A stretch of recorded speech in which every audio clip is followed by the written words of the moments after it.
หลดคนโอ้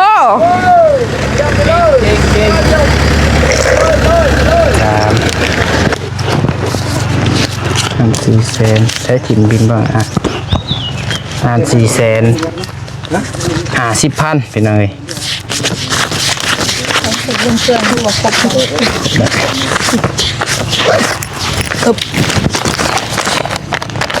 400,000ถึงบ่50,000ทางง่ายเพื่อนแต่ว่าท่อห้องน้ำนี่อันหนึ่ง200,000 กีบพี่น้องเนาะ4 อันกับ800,000พาปิดกับอันละ200,000 2 อันก็400,000แล้วก็ทรายสอบ50,000สอบพอดี250,000รวมกันพอดีเป็น1,450,000ขอบคุณที่ใหญ่ใจดีเมื่อทุกทานขอพ่อแม่ยินดีแห้งจะเจ็บหายได้ความภายภายนี้ปรารถนาสิ่งใดขอให้ได้สิ่งนั้นทรงความมุ่งมั่นปรารถนาอย่าเจ็บอย่าจนลำไปเรื่อยเด้อสา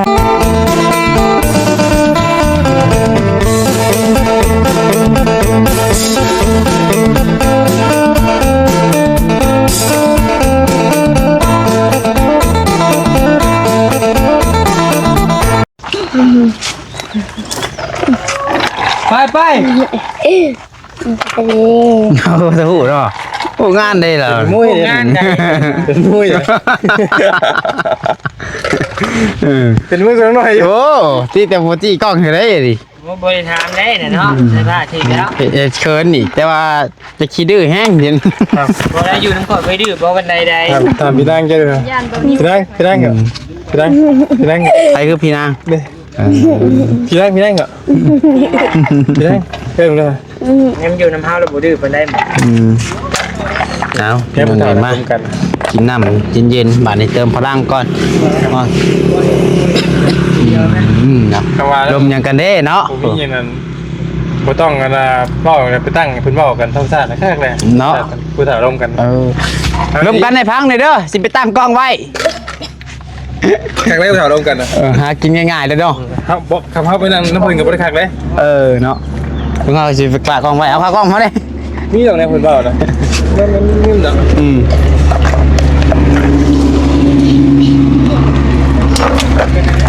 ให้อีกไหมตาอันนี้รถเฮาพี่นะอีกไหมไปจอดมานี่แล้วยังออกมาก่อนเนาะสิยืมดอกนี่มันพี่คิรินดอกเติมอีกไหมว่าอะไรเติมเอาไปบนเนี่ยคือเอาพวกเขาไปเอามาห่อในกันเฮ้ยเอาเขามาชุนใจเมียคอยดิ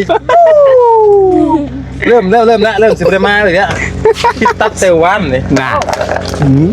ไปแล้วเลือดบาดนี่จะบ่จะผ่าพอจะผ่ากินผู้เดียวกินบนตุกนึงอันนี้มาตู้ด้วยโอ้แท้อันนี้เนาะคุณบอกมาตู้เฮ็ดยังแน่ได้เอามามื้อนี้เฮ็ดยังแน่เลยกี่ข้าวเช้าเรืออะไรน้องหน่อยข้าวก็กิน3เทื่อเลยน้ำก็เบิดตุกนึงตาอีกคงนึงหมอกตาอีกคงนึงโคตรแล้วนี่ลุบมาประเทศปีชังลุกเองโอ้เอามาส่งรถแบบนี้บ่เมื่อว้าวสุดต่อทางสิตัวจะบดไปเลยอะไรกันลูกก็สับพัดเดี๋ยวบางเทีจังหน่อยตามออกไปคันเพิ่นมาส่งมาไว้ไปอยู่นี่ฮะเพิ่นมาส่งเครื่องที่เครือบ่าย 3 บ่าย 4บ่2 โมงไปพี่น้องเนาะทักทายสบายดีกันอีกรอบนึงพี่น้องเนาะอยู่ที่เพื่อนน้องน้อยเลยมาเลยแม่บ่ตานี่เท่าไรน้องน้อยเจ้าพ่อผู้ดีแต่ก็คนขับปีเด้อนี่เราเย็บเงินเด้อจอกเราขายจอก15,000เราขายจอก5,000ขี่เป็นคนละขั้นกับขี่ใครอย่าอยู่นี่ให้กินเอาลำนั่นเขาพาใช้อยู่นี่อยู่โอเคแล้วนี่ก็ได้ทำมือมีคนตัวนี้แล้วโค้ชคันเดียวในชีวิตกันแล้วในชีวิตจริงไม่มีสองขั้นไหนคน ปลาหำแล้วแบบ แน่มีแหละทอดยาว เอาไปหรือเปล่า บวกกับข้าวง่ายๆถ่ายคลิปอยู่เด้อ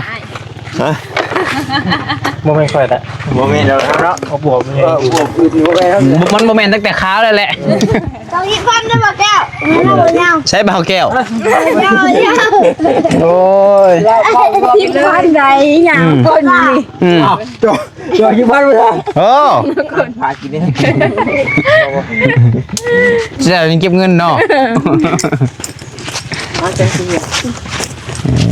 มาเนี่ย โอ้ใช่ จะลายครัวคน ชิว่าน้ โดยเจ้า ำทางนุ่งอาจเป็นขอความช่วยเหลือ ผมจะเรือยังไง และ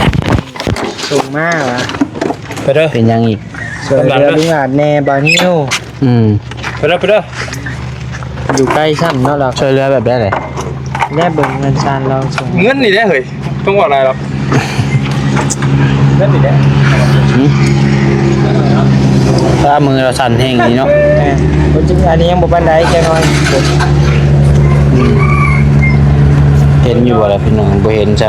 มือเราได้เนาะแล้วมือชันเลย เงินเราอยู่ฮะ แม่ โอ้ เดี๋ยวแกต้อนอยู่ โอ้ชันแห้งกว่าเก่าเนาะหาแน่ ไปอาจังหวะ มึงอัดมาฉันหาเจ้าเขาคมเสเรือ โดย อยู่อันนะผู้ เมืองชน อ๋อ ไกลเติบพี่นี่ ไกลครับ ผู้แม่ตีบัตรบอกเนี่ยเอาไว้น้ำผู้แม่ตีบัตรบอก บ้านเบานุ่งเจ้าหาแล้ว มันมาน้อง บอกบ่นุ่งเบาอะนะขับไปหาก่อนนี่เด้อ มาบ้านมาลุงบอก ไอ้มีเพจบ่นุ่งบ่นี่ วันละ อัน เราสร้าง หาเนี่ย นี่เอาหมวกกันน็อกแก้ว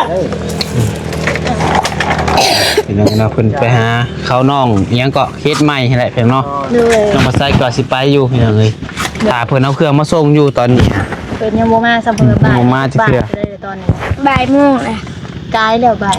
หลังก็จะ สินอนรับก่อนเลย โมงล่ะ เจ้า สิได้ขึ้นได้เลยฟังเบิ่ง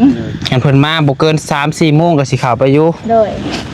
เพิ่นค่ำก็ยังบ่ได้เข้าแล้ว ทำหาดอกได้บุรกิจลงมาแหละ นั่นแหละแล้วมามันย่อถอดใส่กัน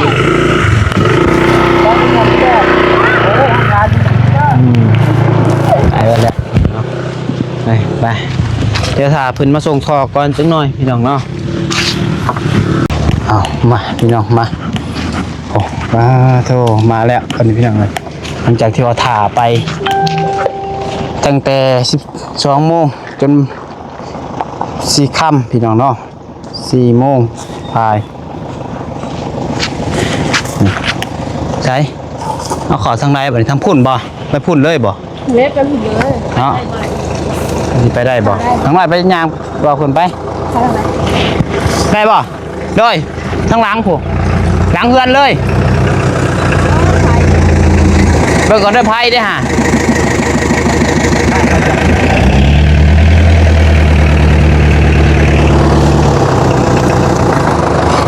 ให้เพิ่นมอดไฟก่อนบ่ ข้าวเพื่อน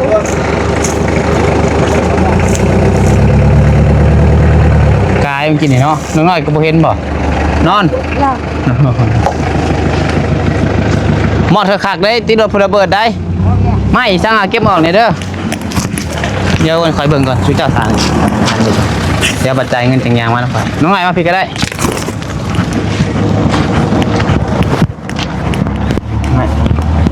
เก็บออกได้นี่เก็บออกในของเรานี่โอเคไปมาอันนี้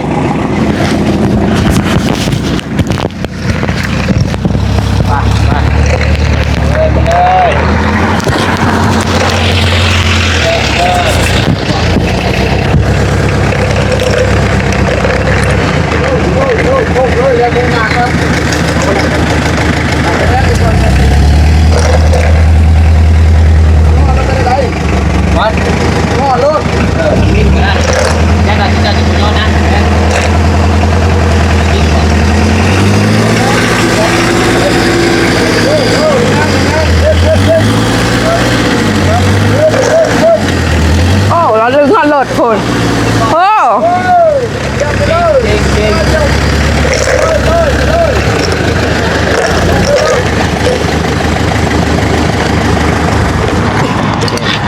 น่ะมักใช้เป็นตาล กายบอกคือดิ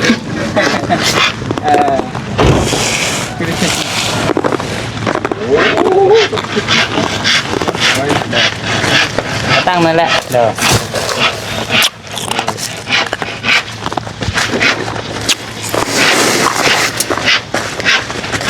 ตายหาสอบเนาะสอบหาซิปบ่ได้น้องหน่อยเอ้ย เจ้า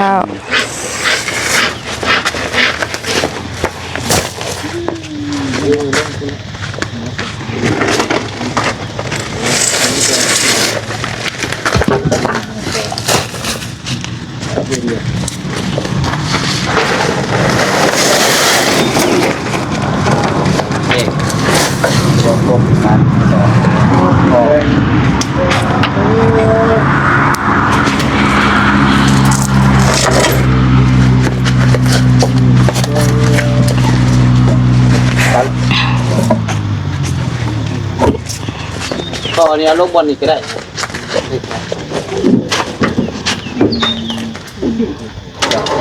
มึงฉีกมันไปกูเลยเนาะ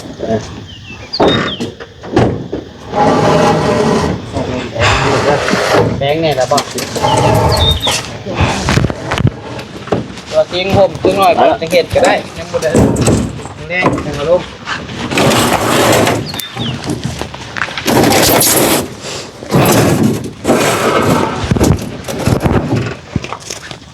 เดี๋ยวลงมา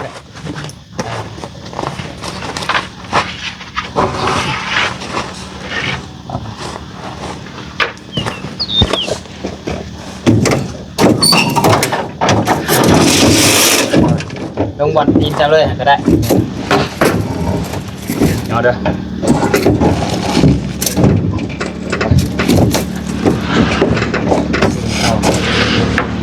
พอยังเดินที่ด้วย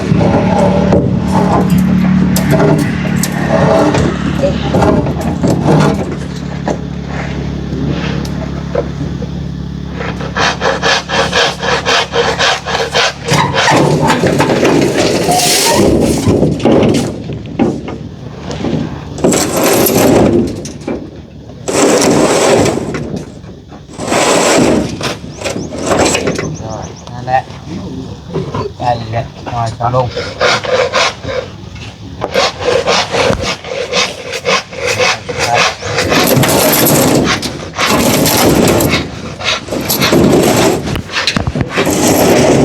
เบล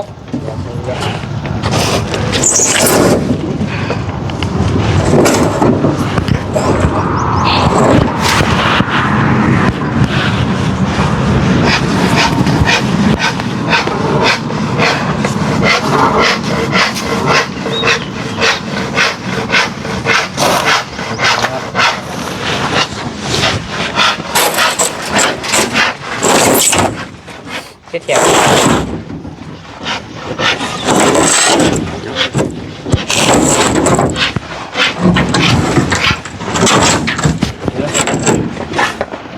ป้าโธ่ เขียวได้น้องหน่อย มักใช้เป็นตาดำแม่นไผวะ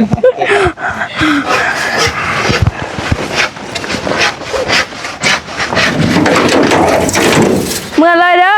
มาเลยทำตัวได้เมื่อนะเป็นเห็ดเรียกน้ำเพลินเด้อเห็ดเรียกได้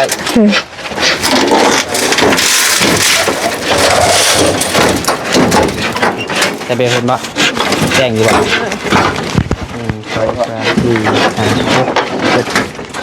ตัวนี้1,000 บาทเนาะ1,000 บาทของน้ำที่ได้อยู่6 แสนปลายแต่ว่ามีเป็นน้อยใช่7 แสนไม่ทราบเป็นอะไรมันต้องใช้ตื่นนั้น1,450,000จกเงินตัวนี้ใส่น้ำ มีไม้ตัวหนึ่งบ่ได้เปิด โอเคบินเท่าถือมานำแหละนี่ปะ ไม้ตัวที่สอง เนี่ย เปิดแล้ว ได้ปะจัด7 แสน8 9 10 11 2 3 4 3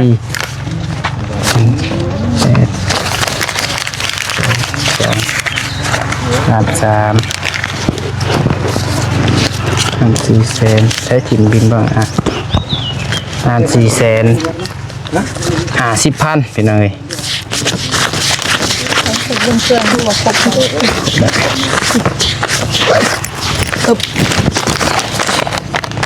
ล้าน400,000ถึงบ่50,000ทางอ้ายเพิ่นเดี๋ยวถ่ายรูปนำในบัตรหนึงให้เรียบร้อยเลยโดย 2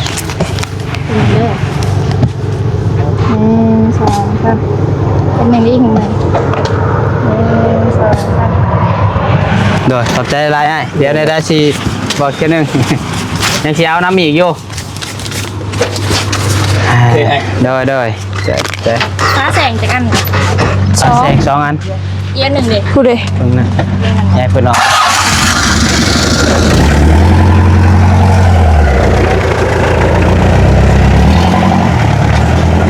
รู้ว่าเก่งเด้ครับรุ่นนี้เนาะพวกปอนน้อยเรายองเลยพี่น้องเอ้ยเนาะ วันนี้หลังหน่อย คือว่าตั้งมามีพาอันหนึงพี่น้องเอ้ยเนาะแล้วก็ท่อ4 อันพี่น้องเอ้ยท่อ4 อันพา2 อันบ่ผิดทรายหาสอบละ50ไปผมผูกไปเดี๋ยวสิมากับพี่น้องเห็นไหม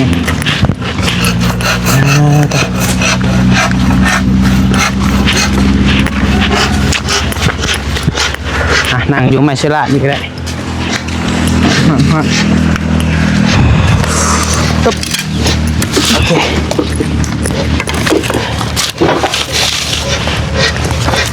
แจ้งอยู่บ่ โดย โอเค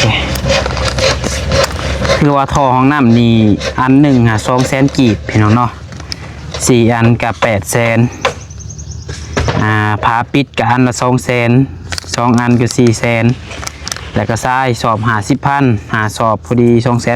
250,000รวมกันพอดีเป็น1,450,000เนาะโอ้ถือว่าขนาดชื่อ2 อย่างแล้วนี่เนาะ มันบ่ได้ทำสวมซ้ เขาได้ว่า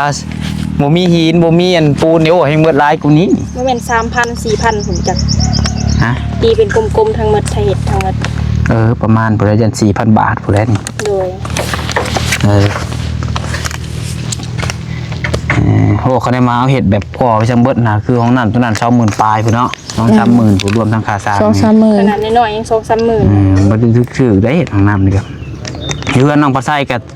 เห็ดคือการพี่น้องเนาะอยู่ที่ว่าเนาะชื่อใหม่เนี่ยอยู่ห้านชาเมย์อะไรห้านก็จ้างขุดคุมไปซื้อ2.3 ล้าน จักเม็ด จ้างคนขับขุดคุมนะฮะ จักเม็ด 2 เมตรบ่แม่คนละ2 เมตรแล้วก็อีกบาท 2 เม็ดเม็ดละล้านตื้อนะ แมนเม็ดละล้าน คือว่าแพงอยู่ จ้างคนหาคนขุดกันยากมันดินแข็งดินแห่ ดินแห่บ่ แมน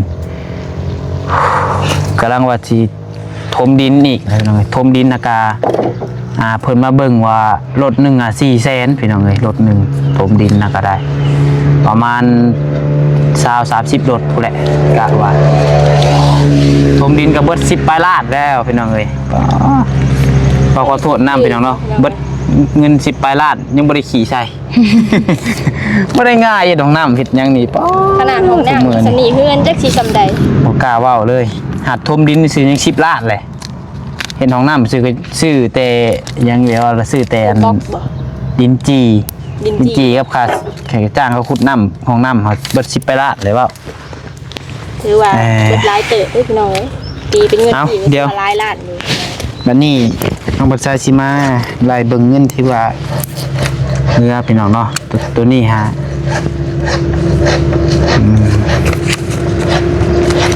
เพราะว่าน้องบัตรชาจกเงินตัวนี้ซื้อน้ำพี่น้องเลยเพราะว่ามันบ่พอได้เงิน1,000 เดียวอันนี้เฮาว่าจะเอาท่อยังลงก่อนพี่น้องเนาะ โดย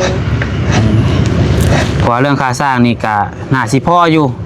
นำเบานิวนำค่าสร้างมันมีแต่5 ล้านปลายหนึ่งหั้นนะแต่ตัวนี้ก็1 2 3 1 2 3 4 5 6 7 8 9ถือว่า3,950,000เด้อยังเหลืออยู่ตอนนี้เพิ่งจังหวัดลงขัดลงจกเอาไว้จาก1 6 7 8 9 10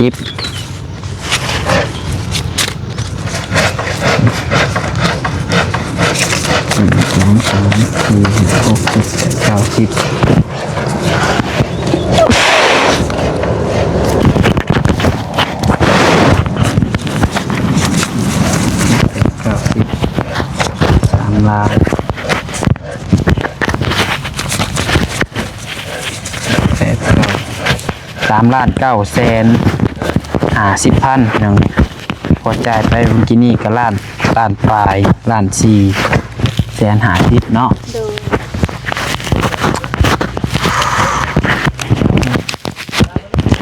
ยังบัดยังแต่พวกเนาะยังโดย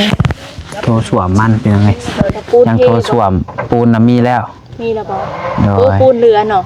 นี่ ลืมเนาะ ยังเงิน กระจาด ขาดงบตัวอันนั้นมันเป็นยังไงมันโทรสวมกับผ้ากระจาด เสาเด้เสาใหม่บ่ เสาเลยครับพอสิเอาเสาพวกนี้ได้ เช้านี้ได้ไหม ใหม่นี่บ่ อ้าวของน้ำสะพาวสิเด้ นอนขู่คลิ มันลายเสาอยู่ได้นี่ได้อยู่ ได้ เสา อยู่ นี่ ได้อยู่ แต่เก็บไม้เศษมายังนี่แหละใส่ ในต้นนอนทับใหม่ก็ได้เลย ได้ก็นั่นแหละ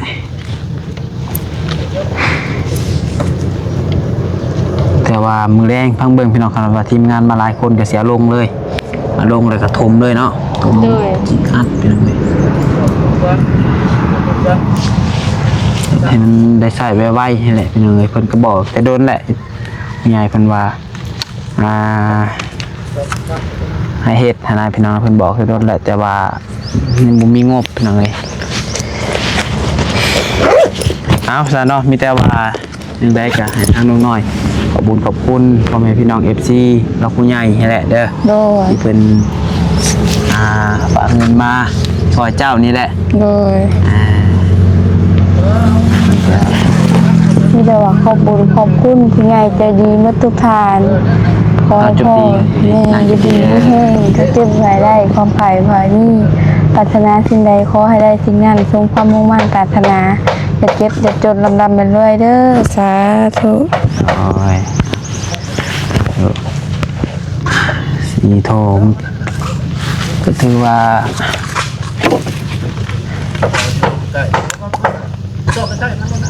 จักเฉดในใดพี่น้องเนาะมันต้องได้ก่อแบบผู้สร้างว่าเลยเนาะมันต้องได้แบบเทคานก่อนเราอะขนาดบทเทคานก็ได้เราขนาดเขาอยากเทเลยนะแต่ว่ามันต้องได้อย่างแบบเรา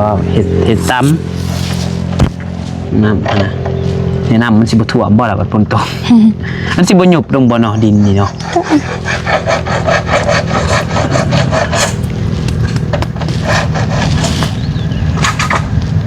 ขันเทคานนี่เบิดไปอีกได้ขนาดเทคานขึ้นอีกนี่ แม่น เทคานแบบนี้ล่ะนี่ แม่น ซื้อเล็กอีกนี่ซื้อเล็กแล้วก็ปูนกระสีเปลืองอีกปูน เฮ้ยค่าเด็กก็ถือว่าอะไรร้ายเติบอยู่ โดยคะแนนว่าเขาเทพื้นเลยเลยอันนั้นเลยกะสีบเปลืองแต่มันกะสี ที่สิได้บ่ล่ะ ก็ได้อยู่นะที่ว่าสร้างว่าของนะ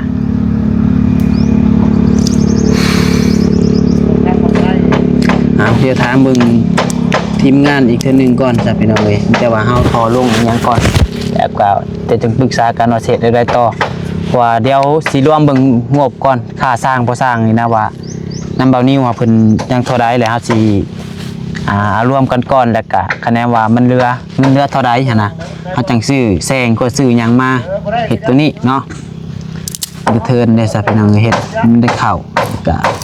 เรื่องก็จังว่ากันน้องบ่ใส่คิดว่าคือสิบ่ที่ว่าซื้อมาอีกคะแนนมาเอาตัวอันหยังก็อันนั้นนะ ส่วนสูงฮะโดย ก็เดินยังก็ลืมเลย เดินได้ สวมฮะ กระสูงตัวสูงมันมีตัวสูงกับตัวต่ำก็คือตรงในเทคานพอตัวสูงแล้วเขาเททั้งหลุมแล้วก็คือจบมันจะมีฐานสูงให้เขาย่องแล้ว แค่ตัวสวมตัวธรรมดาฮะมันอยู่200,008เป็นยังไงแค่ว่าตัวอันสูงแบบเฮาบ่ได้เทฮะ600,000ประมาณเกือบ1,000เนาะประมาณ900สูงจะแพงกว่าตัวที่แบบเขาก่อ มีแต่เฮาเทแล้วเฮาตั้งได้เลยตัวนั้นนะเพิ่นว่า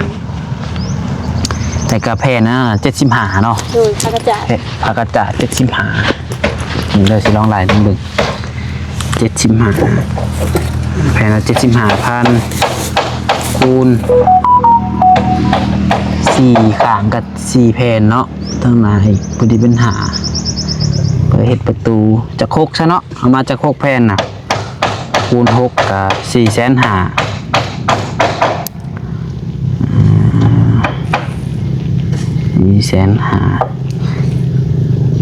2อย่างนี่ก็ประมาณ1,000อ่ะแม้ว่าตัวธรรมดาได้สวมก็ได้ประมาณ1,000แล้วก็ค่าสร้างตัวอันติดนะตัวสวมนี่จักพอสร้างว่าสิเอานำตัวใดพี่น้องนี่ก็ยังบ่ฮู้ตัวนี้ว่าสิเอานำบอกหรือว่าราสิต่างซอยเฮาก็ยังบ่ฮู้ ถ้าว่าสิเฮ็ดให้หรือบ่แหละสิยันเราบ่มีเวลาพี่น้องเราก็ได้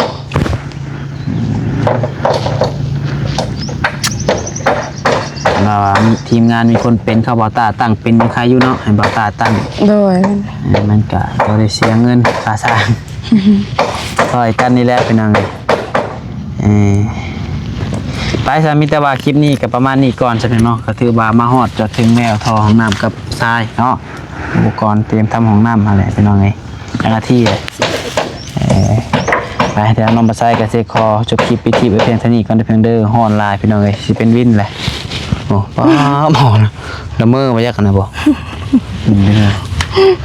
ละเมอบ่เฮ้ยละเมอมาแยกกันนอนได้สิกันเนาะ หอนนอนซื้อ ไปมีแต่ว่าจังใดก็ขอบคุณพ่อแม่พี่น้อง FC บ่ทุกผู้ทุกคนเด้อที่เข้ามาชมและเป็นกำลังใจให้ทางน้องปัดไซเนาะ